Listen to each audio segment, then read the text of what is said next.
Assalamualaikum warahmatullahi wabarakatuh. Selamat pagi anak-anak. Bagaimana kabar kalian hari ini? Mudah-mudahan selalu diberi keselamatan dan kesehatan sehingga dapat melaksanakan kegiatan dalam ridho ilahi. Amin. Dalam tayangan video kali ini kita akan membahas tentang jujur dan menepati janji sebagai pembelajaran kalian bab kedua, pendidikan agama Islam dan budi pekerti. Dimensi sosial tidak terlepas dari ibadah yang diamalkan oleh seorang muslim. Dengan kata lain, kesolehan individual akan menjadi bermakna jika bisa mewujudkan kesolehan sosial. Hal ini terlihat ketika ibadah puasa yang bersifat sangat pribadi ujung-ujungnya harus diakhiri dengan mengeluarkan zakat, yaitu ibadah yang memiliki dimensi sosial. Sama halnya sholat yang merupakan ibadah individual tetap diakhiri dengan salam lalu menengok ke kanan dan ke kiri sebagai simbol memperhatikan lingkungan sosial. Hal ini membuktikan bahwa ibadah vertikal harus diamalkan secara horizontal sehingga tercipta kehidupan yang baik. Sama halnya seperti ibadah yang berangkat dari individu, sikap jujur dan kejujuran harus berangkat dari individu. Jujur ini sudah tentu berdampak pada kehidupan secara luas karena kemanapun melangkah, apapun yang terucap dan bagaimanapun berperilaku, penting bagi kita manusia menjunjung tinggi kejujuran.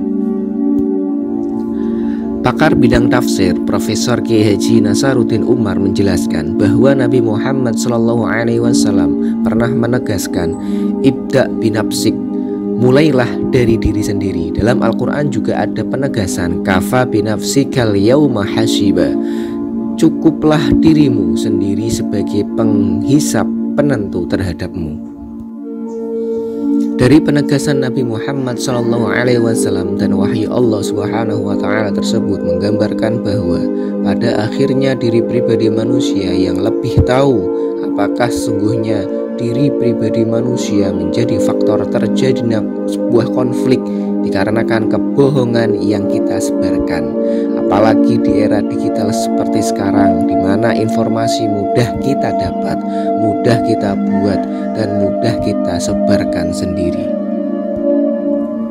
Oleh kaum Quraisy pra-Islam, Nabi Muhammad SAW mendapat julukan Al-Amin, orang yang dapat dipercaya. Artinya manusia yang sangat jujur hingga mendapat predikat terhormat di antara kaumnya.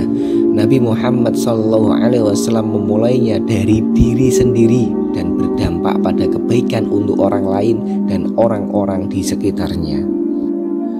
Nabi Muhammad muda, sekitar umur 12 tahun, kerap mengikuti pamannya Abdul Muthalib untuk berdagang. Bahkan kadang-kadang ia ikut berdagang hingga ke negeri jauh seperti Syam di Suriah. Diceritakan dalam Syirah Nabawiyah, tidak seperti pedagang pada umumnya. Dalam berdagang Nabi Muhammad dikenal sangat jujur, tidak pernah menipu baik pembeli maupun majikannya.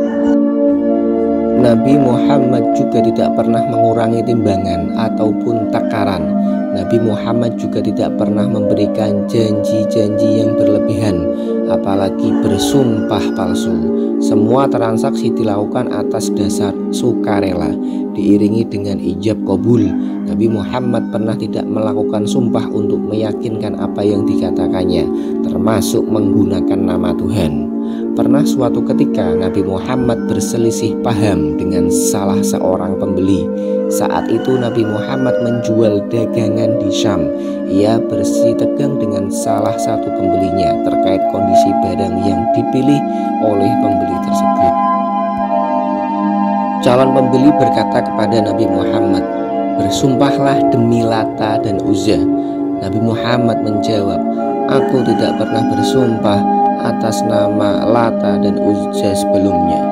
Kejujuran Nabi Muhammad kala itu cukup sebagai prinsip kuat yang dipegang secara mandiri tanpa melibatkan Tuhan sekalipun, karena baginya orang akan melihat dan merasakan sendiri terhadap kejujuran yang dipegangnya selama berdagang.